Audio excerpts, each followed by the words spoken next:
ku mu wax et pourtant ils ont l'occasion pour parler hein. Déggu ci kenn ku mu wax même kàngam APR yi sax amoo kenn ku ci wax Abdou Mbow ba doon wax sax da doon justifier chiffres yi ñu doon jàpp bon xam nga Abdou moom comme que moom il ne connaît absolument rien en économie ba fu wax na ay wax yoo xam ne ni après finalement moom rek moo comprendre la mu wax mais boo ci jëlee lecture ci la mu doon wax moom da doon dëggal ne chiffres yi lii moo ko waral. finalement fu mu ay. waaw donc Macky Sall kay li mu ko waram kay mooy bàyyi na fi ay jëwriñ mais nee na jëw sama jëwriñ yéen tontu leen gars yi. ci xam-xam nag. waaw ci ay chiffres. xam nga ñi dañu ne chiffres xam man lu tax ma ne tey waa Pastef dañu révolutionner l'espace politique de ce pays. dañ leen indi ci benn débat bu utile mooy un débat de chiffres c'est-à-dire sur l'économie mais nit ñi ba léegi ils ne veulent pas se départir toujours de la politique politicienne. ba léegi comme mooy genre débat yi Mamadou Ibra Kane di wax bon dañuy bëgg a maquiller dañuy kii et cetera non y a un débat technique financier boo xamee ni actuellement moom lañ teg sur la place publique. ñoom nañ ci wax man j'aurais aimé ñu génn ñoom l'ancien régime ñu ne déedéet nous contestons les chiffres ba pare indi des réponses techniques indi des chiffres teg Sénégal ay balancé. ñu xool. mais nag taxaw de dama fi bàyyi woon ay kii. waaw mais yow yaa ngi fi bàyyi nga ne les indicateurs étaient au vert boo jëlee rek IDH bi indice de développement humain bi benn rek boo ko jëlee Sénégal 169e pays sur 192 nous faisons partie des 23 pays les plus pauvres du monde. loolu nga ñu fi bàyyi la.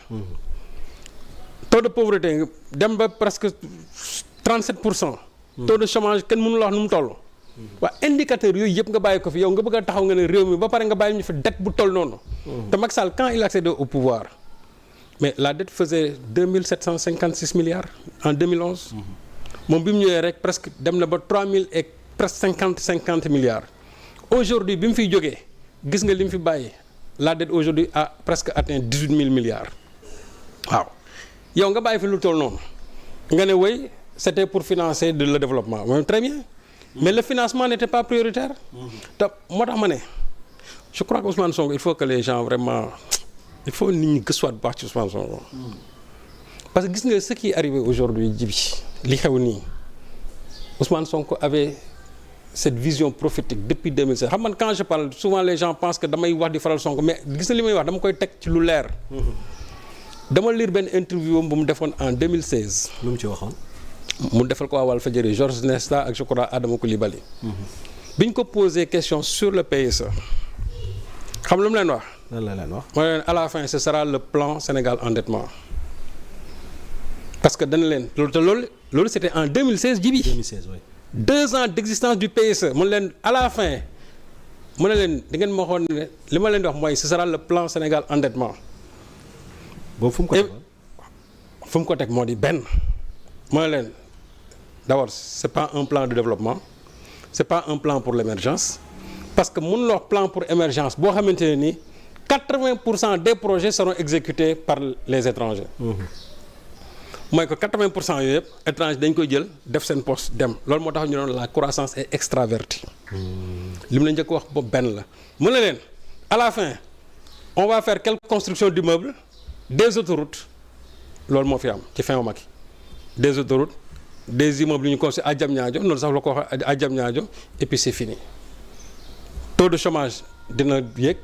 endettement bi dina yéeg te loolu aussi moom la fi bàyyi. moo taxoon ma leen PSE bi ce n'était pas un plan pour l'émergence c'était un plan pour l'endettement te la mu ci waxoon lépp moom moo am. te xam lu ci gënoon a graaw mu ne leen. lan moo ci gënoon graaw Serigne Saliou. PSE c'est-à-dire plan la boo xam ne ni ça n'a même pas été réfléchi. dañuy dem commandé ko ci cabinet McKinsey à Paris ñoom ñoo bind plan bi jaay leen ko 2 milliards 500 millions donc c'est un plan boo xam ne ni conçu dans un cabinet parisien et en plus de ça soo xoolee PSE biñ koy indi mais Macky dafa am plan bu mu fi bàyyoon. xam nga dañ ñëw ñu ne yoonu yokkute bon yoonu yokkute moom comme que profession de foi noonu moom doon dara ak këyit la woon rek gu ñuy campagne mais bi mu ñëwee dafa fekk benn plan bu fi Abdoulaye Wade bàyyi. mais après 2013 moom dafay indi SNDS. stratégie nationale de développement économique et social.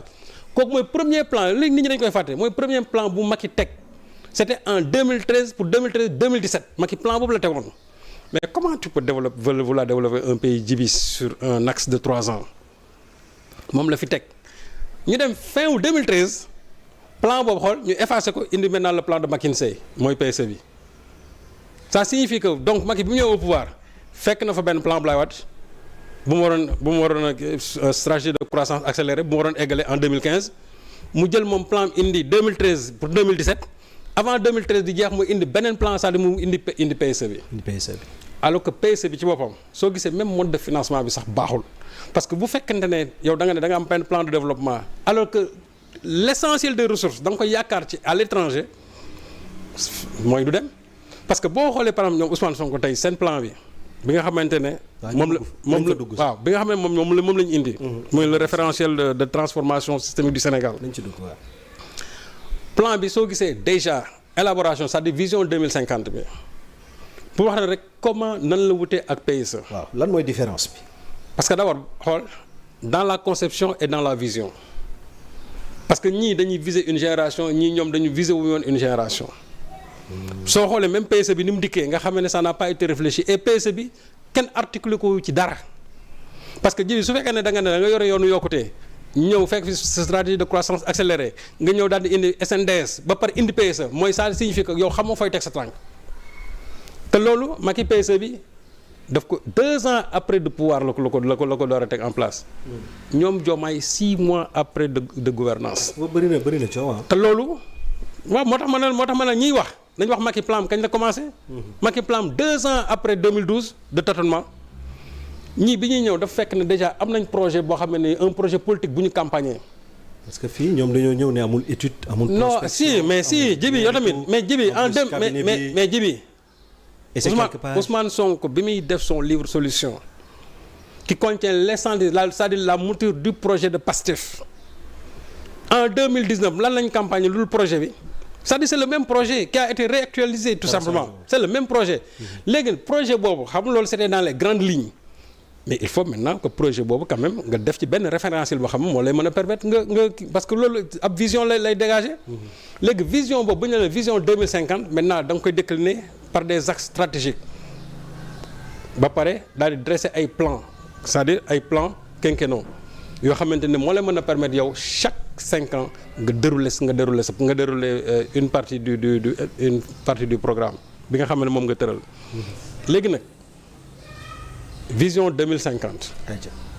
biñ ko waxee ñu ne ba 2050 Ousmane Sonko sax foofu tontu nañu parce que ñu naan woy da ngeen toog ba 2050 loolu xam moom wax ju yàqu la parce que ko doon wax moom ba Macky di wax Sénégal émergent plan Sénégal émergent je ne sais pas 2035 il aurait pu dire que kon Sénégalais dañuy toog ba 2035 mais comme que moom ci régime boobu la bokkoon loolu waaw xam moom boobu ci régime boobu la bokkoon man su ko waxoon à l'époque kon ma ne non il est dans sa même logique mais Thierno il n'est pas logique il n'est pas nee na gaañaa ngi sonn waaw mais il n'est pas waaw d'accord waaw d'accord non moom moo sonn c'est-à-dire que moom ci boppam moo sonn xam nga li ko sonal mooy parce que actuellement ni la mu bëgg la mënul am parce que quand tu demandes les suffrages des Sénégalais su Sénégalais wan la ginnaaw c'est-à-dire loolu moo lay sonal moom sonn gi muy wax c'est pas du sonn économiquement parce que moom économiquement sonnul waaw ñi nga xamante ne ñoo sonn économiquement nit ñi xam nañ leen moom li ko sonal c'est-à-dire c'est sur le plan politique donc bu dee wax ne fii ba 2050 su ko waxoon ci plan Sénégal émergent boobu ñu Macky dressoon en 2035 te moom mu bokkoon ci au début ba pare après ñu génn ko ci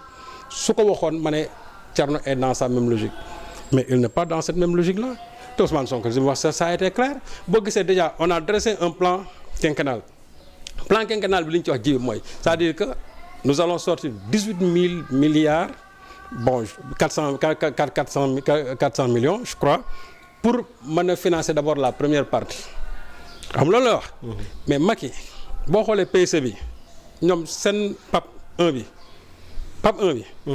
c'était financé aux environs de 9 000 milliards ñii ne 18 000 milliards te xam nga Macky boo gisee ñoom li ñu doon demee c'est-à-dire dañ doon dem à l'aveuglette sans pour autant c'est-à-dire di joxe des indications parce que su fekkee ne ji bi da nga dressé benn plan quinquennal da nga naan Sénégal mi ngi fii 25 en 2029 dinañ ko indi fii ñoom loolu la ñu wax dañ ne électrification rurale actuellement nous en sommes taux de 97%. ñu ne en 2029 dinañ ko indi à 100%. accès à l'eau potable dinañ ko indi à 100% en 2029 ñu ne pour éducation bi dinañ ko jëlee fii en 2029 dinañ ko indi fii espérance de vie bi pour l'instant c'est 68% en 2029 dinañ ko indi à 72%. ba pare daal ne xaalis bi nii lañ koy répartir ci axe yi. axe bu njëkk bi lan la mooy la compétitivité économique. compétitivité économique mooy lan mooy nga am capacité ji bi pour war a mën a concurrencer yeneen pays yi nga xam ne au plan économique yeneen pays yi nga xam ne ñoom ñoo nekk sa kanam. ban nécessité la ñu am ngir transformer ressources naturelles. moom laa la wax donc loolu nag pour nga def ko il faut que d'abord nga compter ci ñi nga xamante ne ñoo nekk fii mais pour nga compter ci ñi nekk fii mooy le capital humain. loolu mooy troisième axe bi. moo tax souvent dañ ne la capital humain boobu ñoom dañ ci accentuer wu capital humain boobu nag après ñu ne équité sociale mais capital humain bi ji bi bu fekkente ne yow da nga bëgg a développer sa dëkk ci nit ñi nga koy basé. nit ñi il faut ñu am njàng. il faut ñu am formation. il faut ñu am wér-gu-yaram. moo tax dañuy investir ci secteur boobu boo xoolee ci secteur yi liñ ciy dugal moom moo ëpp parce que bu fekkee da nga investir. nit ñu formé wu ak ba pare wér ñoom ñoo ko yore nar a yore suba. léegi bu ñu nee équité sociale. mais équité sociale mooy que tey ci dans les ressources humaines mooy doomu baykat bi doomu ki nga xam dafa néew doole doomu ki nga xamante ne dafa judd fekk waa këram am alal c'est-à-dire ñooy am chance au niveau de l'éducation au niveau de la formation au niveau de la santé mooy man même su fekkee dama judd ci famille boo xam ne dañu ndóol dinaa am njàng bu baax. dinaa am formation bu baax dinaa am aussi wér-gu-yaram bu mu ci ayib. comme ni ko ki nga xamante ne dafa judd ci famille boo am moom ni mu ko mérité woo. loolu mooy équité sociale. léegi nag loolu bu ne équité sociale ba pare ma dellu si léegi ci axe 2 bi. axe 2 bi lan lañ ci wax aménagement du territoire et la durabilité. aménagement du territoire léegi xam lu muy indi mooy. lan lay indi Serigne Saliou. que développement bi ci bi. dañ koy tasaare fépp ci biir Sénégal. que léegi dootuñu entassé wu fi Dakar rek avec cette macrocéphalie de Dakar nga xam ne boo xoolee tey Dakar produit 46% du PIB du Sénégal te Dakar portion bu tuuti la ci biir Sénégal ji bi loolu xool inégalité boobu nga xamante ne moo am au niveau de la production des richesses moom la ñu bëgg a mettre un terme à travers maintenant l'aménagement du territoire à travers aussi ce développement durable là. ñi fi jógee ñëpp Dakar lañ focaliser. moom laa la wax mais c'est ce que Macky Sall a fait. c'est ce que Macky Sall a fait moo tax ma ne Macky la ñu doon wax naan vision bi rombul Diamniadio mais Idi avait raison. parce que su fekkee ne da nga bëgg a développer Sénégal nga ñëw buntu Dakar nga fatt ko parce que Macky dafa fatt buntu Dakar. Dakar Diamniadio c'est 37 kilomètres ji bii. nga ñëw nga fatt ko yow nga fatt ko ba pare et puis amul lenn loo xam ne nii mën na fa attirer nit ñi ça veut dire que créé fa dara ay lu dul ay bâtiments administratifs. ça c'est pas développer le Sénégal. ça ce n'est pas aussi décentralisé. moo tax bu ñu waxee léegi aménagement du territoire mooy que léegi politique yi dañ koy orienter dans tout le Sénégal fépp foo xamante nii ji bi war nañ fa war a mën a créer comme danañ fa créer comme ma jël l'exemple de Matam nga xamante ne ñu ngi fay def exploitation de phosphate.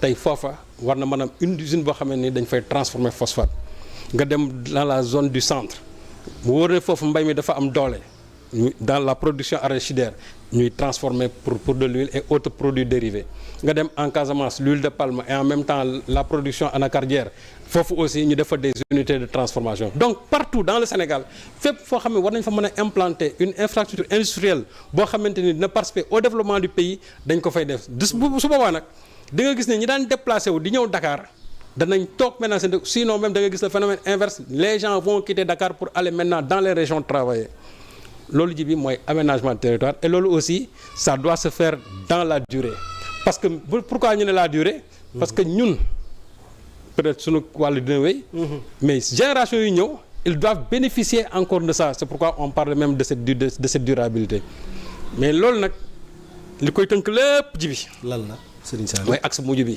ban la ci mooy la bonne gouvernance boobu de am na solo c'est-à-dire que yooyu yëpp boo ko dee def te ji bi jubuloo sa loxo setul amuloo vertu dans la gestion c'est-à-dire que lépp loo mën a def après c'est des efforts anéantis foofu nag la jubal jubante bi di egg parce que su boobaa di nga am loxo yu set wicc am ay nit ñoo xamante ne ni vertueux pour ñu mën a sàmm li nga xamante ne moom la ñu produire comme alal.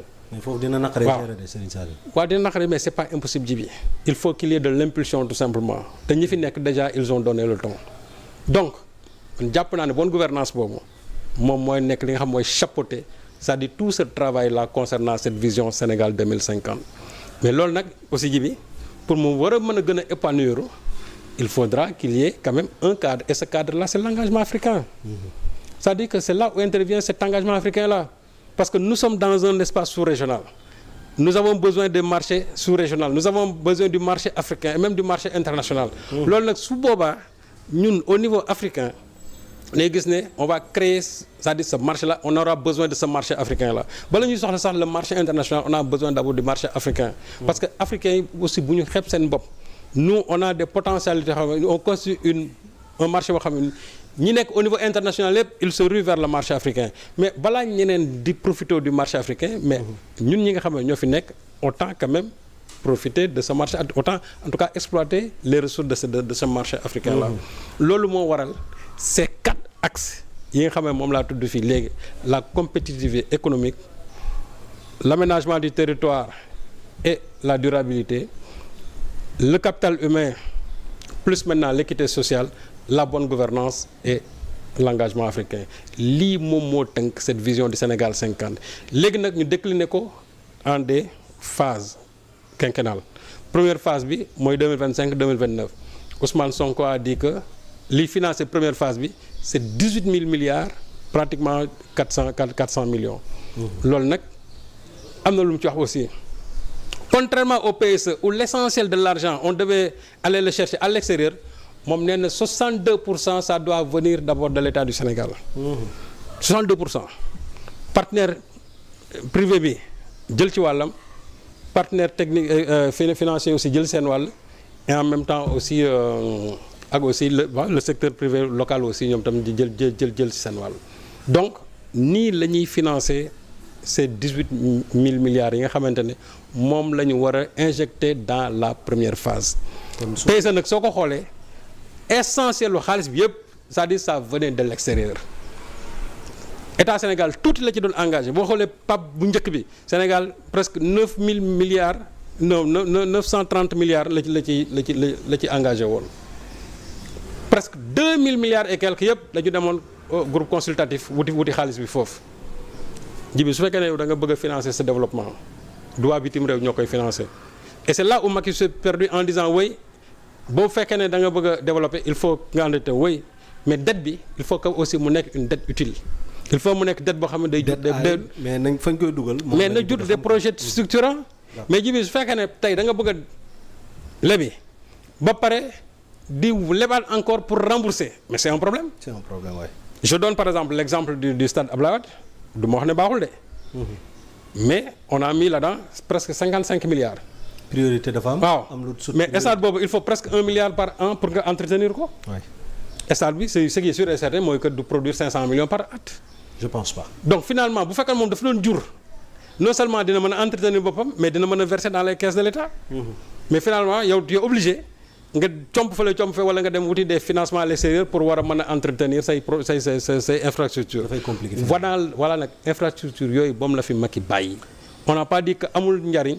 mais Ousmane Sonko l'avait dit encore en disant que c'est des projets quand même yoo xamante ne ni qui n'ont pas une utilité par rapport bien sûr aux exigences de l'heure. kon référentiel bi Serigne Saliou su ma la déggee ni nga ma expliquer détaillel ma ko d'une manière très limpide kon day ñëw pour transformer réew mi. waaye aussi promouvoir intégration régionale surtout ci. maa la wax loolu oui mais il le faut not nécessairement jibi c'est-à-dire que ñun on xam nga développement singulier mënul am. il faut que mu nekk dans un espace régional ou bien continental. c'est-à-dire ñuy demlante di dikkalante. gis nga par exemple François Mitterrand dafa am benn document bu mu produire woon mook Jacques Attali. mooy bi ñuy wax ne ñoom nan lañ mën a transformer la francophonie en une francophonie économique. mu ne ko soo xoolee rek ñi nga xam ne c'est des francophones c'est-à-dire c'est un marché de 300 millions d'individus. ça signifie que donc France. war na mën a jël ay marchandises am di ko indi foofu développer fa son commerce xam nga doo ko ñooñu déjà ils réfléchissent comment nan lañ mën a pénétrer le marché africain en tout cas essentiellement africain bien sûr parce que y a d'autres qui parlent le français mais ñun aussi bu fekkee ne dañu nekk dans un espace sous-régional ou bien régional wala continental mais déjà ça c'est un marché potentiel parce que li nga xamante ne ñun moom la ñu produire ji bi mën nañ ko yóbbu Mali mën nañ ko Burkina Faso mën nañ ko yóbbu Nigéria mën nañ ko yóbbu Maroc mën nañ ko feneen a feneen a feneen. mën nañ ko yóbbu aussi au niveau international mais d'abord il faut créer ce marché africain là ba pare. moo loolu mooy indi c'est-à-dire cet engagement africain et loolu aussi il faut que les Africains s'inscrivent dans la même dynamique c'est-à-dire que ñun on ne peut pas faire un développement c'est-à-dire comme ça ni fermé déedéet c'est-à-dire l'endogénéisation c'est bien mais aussi il faut qu'il y ait de l'ouverture ouverture boobu nag mooy cet engagement là africain voilà et c'est important